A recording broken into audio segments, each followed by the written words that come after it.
Destaque agora para Ensaio sobre o Fim do Mundo, o livro de Tiago Moito. O escritor é nosso convidado. Tiago, muito bom dia e obrigado por estar connosco aqui na RTP. Estamos a ver a capa do seu livro, Ensaio sobre o Fim do Mundo.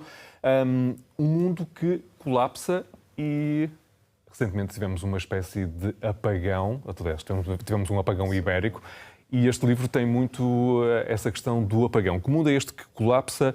Que mundo é este que conhecemos, em que vivemos?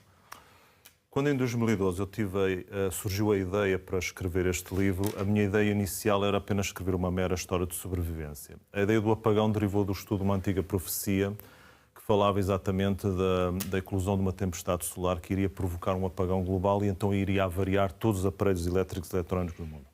E como nessa altura eu estava a acabar de reler o ensaio sobre a cegueira do José Saramago, achei que era uma boa oportunidade de utilizar este apagão como forma de fazer refletir sobre o sentido do progresso e sobre a desumanização que, de uma certa maneira, tem sido uma consequência desse mesmo progresso que tem-se assistido em toda a humanidade, principalmente desde o século XVI. Questões como a inteligência artificial e toda a forma como vivemos hoje em dia com as novas tecnologias, com os telemóveis, com os computadores? Sobretudo a dependência que temos da nova tecnologia. Por acaso, neste livro não abordo muito a inteligência artificial, mas sobretudo a dependência que temos perante as novas tecnologias. Era, no fundo, realçar a ideia de que sentido é que podemos dar a esse mesmo progresso e perguntar à humanidade se a desumanização, que deriva muitas vezes de um progresso tecnológico que retira a nossa capacidade de afirmação e aprofundamento dos nossos valores, é o preço a pagar por esse mesmo progresso. Falou aqui da inspiração no ensaio sobre a cegueira do José Saramago. Qual é a relação entre este livro e esse livro de José Saramago? Bom, ambos os casos falam de uma cegueira. O caso do José Saramago fala da cegueira visual, de nós é a cegueira derivada da nossa dependência, neste caso do fim da nossa dependência da tecnologia digital.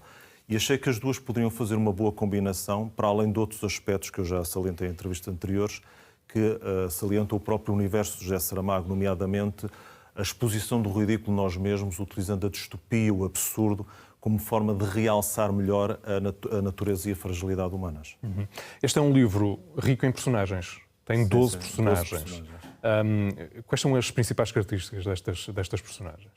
São características relacionadas com traumas e medos e frustrações que muitas vezes nós temos dificuldade em expressar, sobretudo no mundo atual.